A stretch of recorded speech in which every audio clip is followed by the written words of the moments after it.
Nitish Kumar not being very happy with the name, the acronym India that has been given by the alliance partners. We believe that he wasn't his version or his suggestion or recommendation wasn't really considered.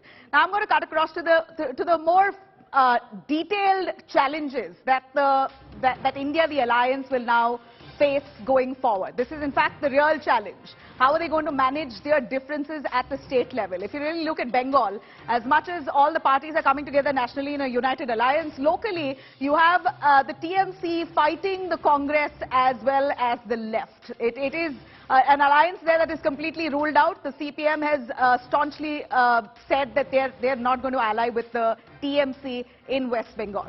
Now, of course, the left there accusing TMC of dictatorship, and all the more they're worried of their political future because they were decimated in the 2021 assembly elections in West Bengal.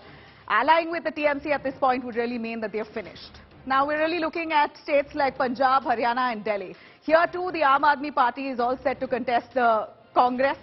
In states like Delhi, Haryana and Punjab, it's the real challenge in the battle and face-off is between the AAP and the Congress. Then in Kerala, naturally the Congress, they're again fighting against the left party.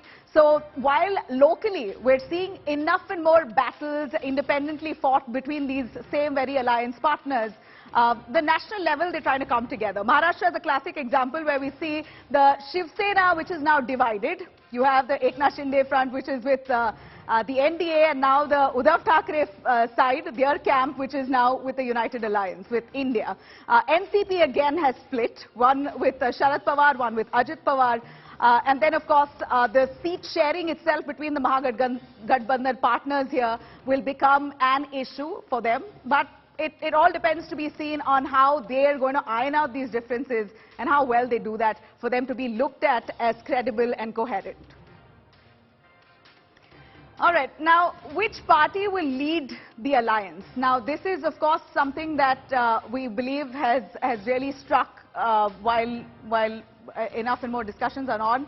This is the confusion here on which is the real party that will lead the alliance. In the Hindi heartland, the biggest weakness of the alliance here, of course, is the fact that they barely have a footing. It's the BJP who really takes the cake here.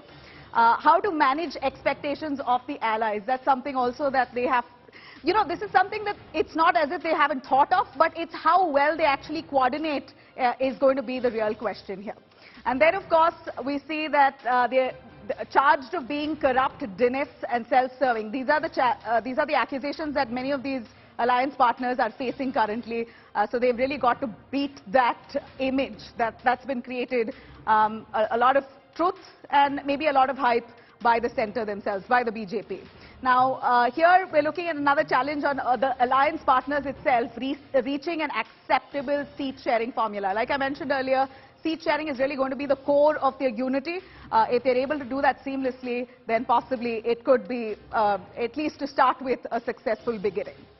Now, these are the key challenges here that we see of the alliance meeting that's coming forward.